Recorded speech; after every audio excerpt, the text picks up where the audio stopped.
Ma ütleks nii, et karikatuur on oma olemuselt pigem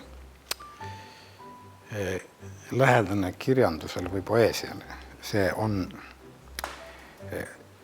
kuigi see on pilt, siis suurelt osalt see on verbaalne, seda võib kirjeldada sõnadega, mis seal toimub.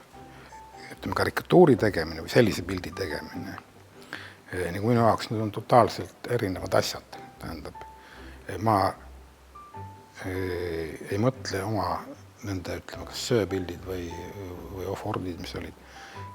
Ma ei mõtle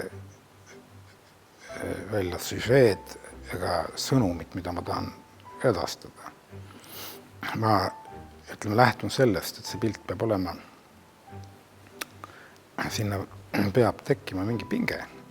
Kas nüüd pildil olevat reeglina mul on pildil mingid tegelased. Kas nüüd nende tegelaste vahel või vaate ja selle pildi vahel. Ma tegelikult plaanisin teha hoopis teist tööd, mille nimi oleks olnud Vabaduse uksekell. Aga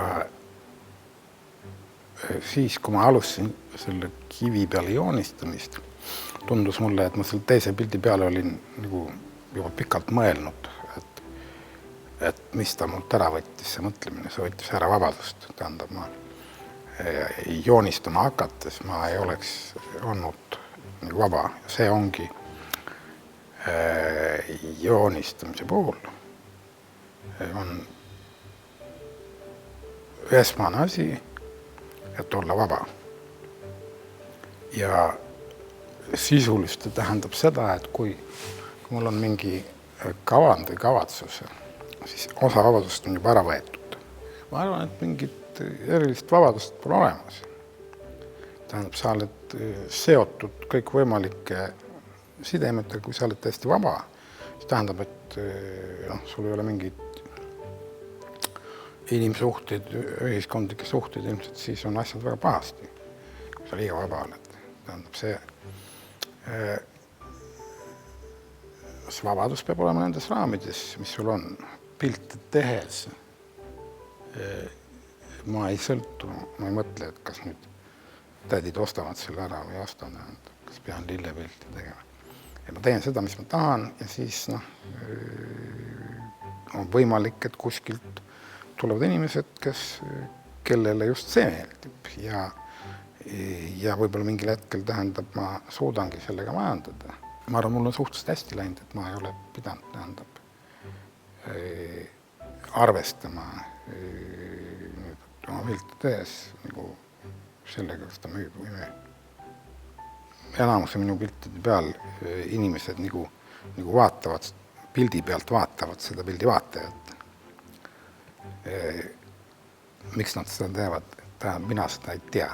Tähendab, see, et sai on peast läbi, tähendab, see kujund tuli mul varem olemas. Ma olen ka ühe pildi varem teinud, üks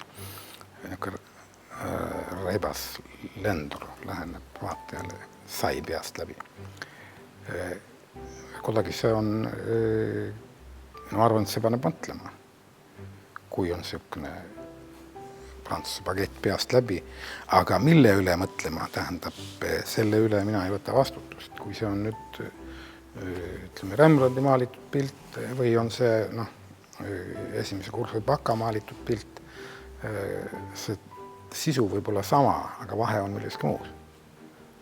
See, kuidas tähendab, see, et sa,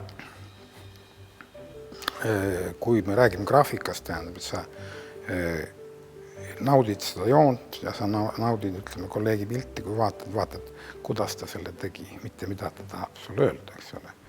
Hoopis lihtsam odavam oleks see kirjutada kuskil seina peal, et sööge kapsast või olge head inimesed.